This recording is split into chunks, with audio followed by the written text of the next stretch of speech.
오늘 말씀은 데살로니가 전서 말씀을 보겠습니다. 이 데살로니가 전서는 바울은 제2차 전도 여행 기간 중에 이 마게도냐 지방에 이르러 빌립보 교회를 세우고 또 이어서 마게도냐 이 지방 주요 도시인 하나인 이 데살로니가에 이르러서도 복음을 전함으로 이 교회를 개척하게 되었습니다.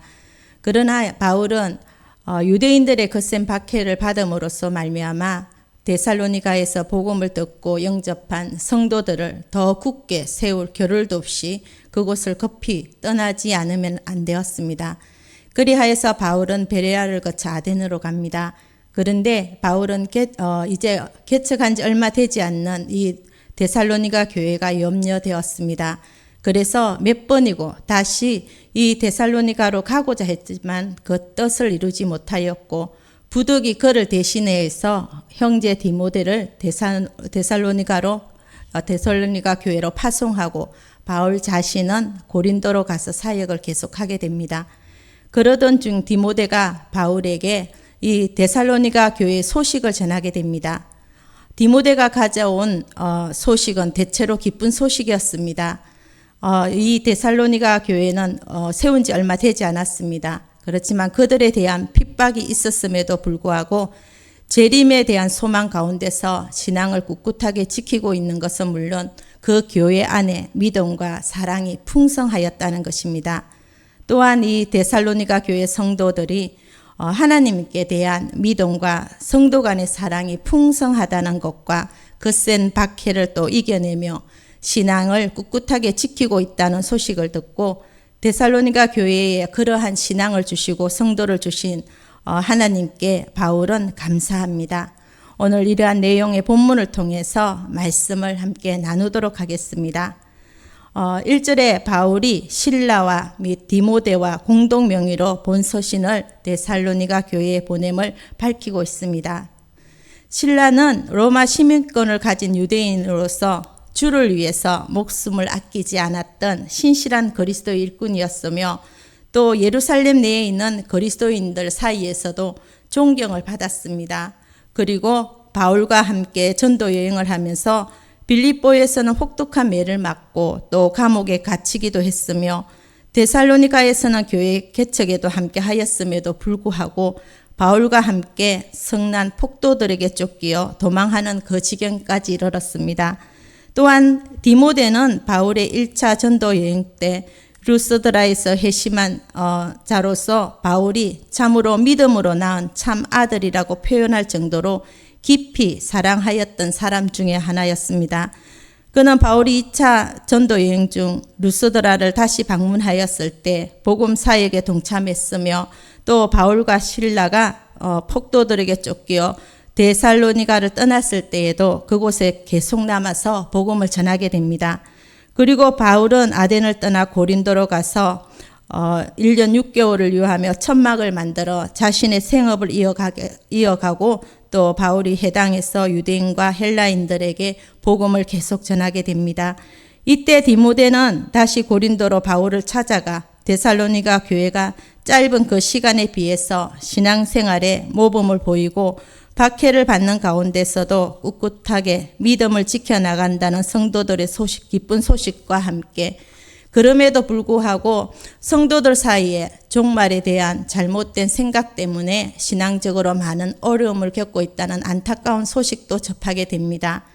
이에 바울은 데살로니가 성도들이 흔들리지 않는 신앙생활을 할 수 있도록 격려하고 동시에 재림과 종말에 대한 올바른 인식을 심어줌으로써 그들이 보다 건강한 신앙생활을 할 수 있도록 도와줍니다. 오늘 1절 말씀에 바울은 데살로니가 교회는 하나님 아버지와 예수 그리스도 안에 있는 교회라고 말합니다. 성도란 단순히 하나님에 관해서 듣고 하나님을 신뢰하는 것도 중요하지만 우리 성도는 매일 하나님 안에 거하면서 하나님과 더불어 동행하며 살아가는 그 중심에 있는 사람이 되어야 할 것입니다. 성도는 이처럼 자신이 매일매일 삶 가운데 하나님 안에서 하나님과 함께 더불어 살아가는 존재라는 것은 결코 자기 홀로 또한 스스로가 살 수 없는 존재라는 의미이기도 합니다. 이렇게 성도가 하나님 없이 홀로 살 수 없는 것은 마치 물고기가 물 밖에서는 단 한순간도 살 수 없는 것과 같습니다. 성도는 오직 자신의 전생의 가운데 하나님의 인도하심을 바라보아야 합니다. 이스라엘 백성들이 광야에서 낮에는 구름 기둥으로 밤에는 불 기둥으로 인도하시는 하나님을 바라보고 따랐기에 그들은 하루하루를 살아갈 수 있었습니다. 하나님의 음성을 듣고 귀담아 들을 때 비로소 생명의 기쁨을 누릴 수 있는 것입니다. 그러므로 성도는 오직 하나님 안에 거하면서 일상의 삶을 하나님과 동행하는 그 삶을 살아야 합니다. 2절에서 바울은 우리가 너희 무리를 인하여 항상 하나님께 감사하고라고 하였습니다. 즉 바울은 데살로니가 교인들이 자신의 가르침을 받고 그 가르침대로 또 성실히 신앙생활을 함으로써 많은 신앙의 열매를 맺게 된 데에 대해 하나님께 감사하고 있습니다. 바울은 항상 감사한다는 말이 수없이 하는 것은 바울이 하나님께 감사하되 이따금씩 하는 것이 아니라 계속적으로 늘 하였음을 강조합니다. 이와 관련하여 바울은 우리에게도 항상 기뻐하라, 범사에 감사하라, 쉬지 말고 기도하라고 가르치고 있습니다. 이 말은 곧 모든 상황들 가운데서 감사하라는 말입니다. 즉 만사가 형통하고 아무런 어려움이나 고통이 없을 때에만 하나님께 감사할 것이 아니라 진정 어렵고 힘들고 괴로울 때도 우리는 반드시 감사를 잊지 말아야 할 것입니다. 소나무가 봄, 여름에만 푸른 것이 아닙니다. 가을과 겨울에도 푸른 자태를 자랑하듯이 우리 역시 순탄할 때만 감사할 것이 아니라 고난에서도 감사할 줄 알아야 하는 것입니다. 극도의 시련을 만난 욥의 고백은 항상 감사와 찬송이 끊이지 않았습니다. 욥기서 1장 21절 말씀입니다.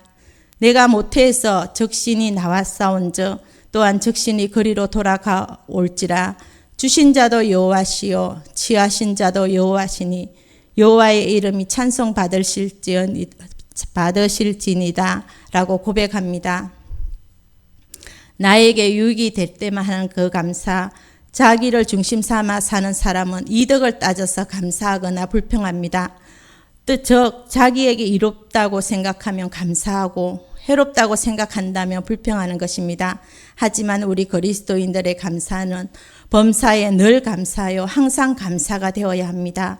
주신 분도 하나님이십니다. 가져가시는 분도 하나님이시라는 것을 인정하는 성도는 범사에 감사할 수밖에 없습니다. 바울은 또한 기도할 때 너희를 기억한다고 합니다. 이와 마찬가지로 기도 역시 우리에게 우리의 연약함을 인정하고 또 겸손히 무릎 꿇게 합니다. 그러므로 성도의 신앙생활 속에서 기도는 시작입니다. 감사는 끝이 되어야 할 것입니다. 성도는 자신의 연약함을 인정하고 크신 하나님의 도우심을 간구하는 기도로서 우리 하루를 시작하며 그 일들이 하나님의 인도와 보호 가운데 진행되어진다는 것을 또 감사하고 또 주님의 은혜로 땅에서 천국의 소망을 가지고 믿음의 능력으로 서로 사랑하며 살아야 한다는 것입니다. 성도는 이 땅에서 무엇보다 믿음의 능력으로 살아야 함을 말합니다. 믿음이란 성도로 하여금 자신의 삶을 하나님께로 향하고 표대로 향하는 것입니다. 감사와 기도는 결코 분리될 수 없으며 기도할 때 우리는 반드시 감사가 우선되어야 할 것입니다. 다른 형제의 연약함을 보고 눈물로 간구하며 또 그의 강건함으로 인해 주님께 감사하게 되는 것입니다. 성도는 천국의 소망을 가지고 또한 믿음의 능력으로 또 사랑하며 살아야 합니다. 이러한 믿음은 우리에게 난 것이 아닙니다. 이 믿음은 하나님의 선물입니다. 그런데 더 중요한 것은 이 믿음은 또한 사랑으로서 역사하는 힘이 있습니다. 따라서 믿음의 능력으로 사는 성도는 마땅히 사랑으로도 그 행동으로도 나타나야 합니다. 특별히 성도는 형제와 이웃을 사랑하되 자신을 완전히 내어주기까지 사랑해야 할 것입니다. 이것이 가능한 이유는 성도의 삶에 그리스도의 십자가의 희생적인 사랑이 자리하고 있기 때문입니다. 성도는 그리스도의 그 희생적인 사랑을 힘입어서 이웃과 다른 성도들을 사랑하며 살아야 하는 것입니다. 소망에 있어서 성도들은 또한 고통스럽고 힘겨운 이 땅의 삶에서 삶을 살아가면서 이처럼 자기를 내어 주기까지 다른 사람을 사랑하며 살아야 하는 그 이유는 바로 성도들에게 그리스도의 재림의 때가 되어 완전한 천국 백성이 되는 것에 대한 소망을 가지고 있는 이것은 우리의 영혼의 닭 같아서 이 소망은 튼튼하고 또 견고하기 때문입니다. 성도가 이 땅에서의 그 고통스럽고 힘겨운 삶을 또 믿음으로 굳건히 이겨내며 오히려 이웃을 살리는 사랑의 삶을 살 수 있는 것은 바로 소망이 있기 때문입니다. 이 소망은 그것을 성취되는 그 순간까지 우리로 하여금 그러한 모든 삶을 감당해낼 수 있게 하는 그 인내를 가져다 줍니다. 소망이 있는 사람은 절대로 절망하지 않습니다. 그에게는 모든 어려움을 견뎌낼 수 있는 힘이 있기 때문입니다. 잠언 14장 32절 말씀입니다. 악인은 그의 환난에 엎드려져도 의인은 그의 죽음에도 소망이 있느니라 라고 고백합니다. 현재 사랑의 수고를 하며 미래적인 소망을 가지고 인내하면서 우리 살아가는 것이 바로 우리들입니다. 따라서 믿음, 사랑, 소망 이 세 가지는 현재 우리들 성도의 삶을 이끌기도 하지만 그것들로 함께 조화를 이루어서 성도로 하여금 구원을 얻는 데까지 나가도록 합니다.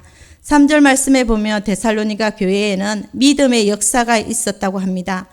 사실 우리가 어떤 사람에 대해서 말할 때 그가 무슨 일을 하였나 하는 것은 아주 중요한 문제입니다. 그것은 그가 행한 그 일을 통하여서 그 사람이 어떠한 사람인가 하는 것을 가늠해 볼 수 있기 때문입니다. 이와 같이 무슨 일이든 자신이 일하고 있는 일이 하나님께서 그에게 맡기신 것이라는 믿음으로 일하는 사람은 그 일에 최선을 다하기 마련입니다. 하나님께서 우리에게 주신 달란트가 제각기 다르다는 것을 우리는 압니다. 누군가에게는 5달란트를 맡았으나 누군가에게는 1달란트를 맡았습니다. 누군가는 화려한 금 달란트를 맡았으나 누군가에게는 낡은 구리 달란트를 맡았습니다. 그러나 중요한 것은 그가 얼마나 많은 것을 그리고 얼마나 좋은 것을 맡았느냐 하는 것이 아니라 맡은 그것으로 얼마나 최선을 다해 성실하게 일했느냐 하는 것입니다. 하나님의 기준은 양이나 모양에 있는 것이 아니라 그 중심에 있기 때문입니다. 다시 3절 말씀을 보면 데살로니가 교회에는 사랑의 수고가 있었다고 합니다. 사랑은 자기 희생적 수고 없이는 불가능한 것입니다. 그러나 사랑에는 수고가 동반되지만은 그것은 결코 짐이 되지 않는다는 것입니다. 성경에는 사랑은 하나님에 속한 것이라고 하였습니다. 이는 하나님께서 사랑의 근원이시며 하나님은 사랑 그 자체이십니다. 이러한 하나님의 사랑이 우리가 마지막에 거울로 보는 것처럼 우리가 만천하에 명백하게 모든 것이 드러나는 것을 보여주십니다. 바로 그리스도 십자가에서 말입니다. 이에 대해서 성경은 우리가 아직 죄인 되었을 때에 그리스도께서 우리를 위하여 죽으심으로 하나님께서 우리에 대한 자기의 사랑을 확정하셨느니라 로마서 5장 8절 말씀에 증거하고 있습니다. 우리 하나님께서는 우리를 사랑하셨고 그 사랑으로 인해 당신의 아들을 십자가에 내어주셨습니다. 하나님의 사랑은 당신의 아들 곧 하나님 자신이 십자가에 죽으시는 희생과 수고를 동반한 것입니다. 성경은 그리스도의 죽음을 통해 성도를 구원하는 것이 하나님의 기쁘신 뜻이라고 말씀했습니다. 우리를 사랑하셨기 때문에 하나님은 예수 그리스도를 통하여 그분의 기뻐하는 뜻을 따라 우리를 하나님의 자녀 삼으셨습니다. 하나님은 우리를 사랑하셨기에 기꺼이 자기 희생과 수고를 하셨고 그 일을 짐으로 여기지 아니하고 도리어 기쁘게 여기신 것입니다. 사랑은 희생과 수고를 요구하지만 그것은 결코 짐이 되지 않습니다. 사랑을 짐으로 여긴다면 결코 사랑할 수 없습니다. 데살로니가 교인들은 진정 성도의 생활 방식의 기본 틀이 되는 믿음, 소망, 사랑의 조화로운 그 능력 안에서 살았습니다. 믿음은 성도의 삶을 변화시키고 많은 역사들을 일으키고 사랑은 성도들에게 지쳐 쓰러질 정도의 수고로움을 요구하지만은 그것은 결코 그를 짓누르는 짐이 아닙니다. 또한 소망은 성도를 그리스도의 영광의 때까지 이 땅에서의 고통과 괴로움을 견뎌낼 수 있는 인내를 가져다 줍니다. 그러므로 우리의 신앙생활 가운데 믿음의 역사와 사랑의 수고와 소망의 인내, 그리스도의 영광의 형상을 더 입는 그곳까지 우리들을 꿋꿋하게 지탱하며 인도해 줄 것입니다. 오늘 우리 데살로니가 교회를 기억하면서 우리도 그러한 교회가 될 수 있도록 기도하며 나가겠습니다.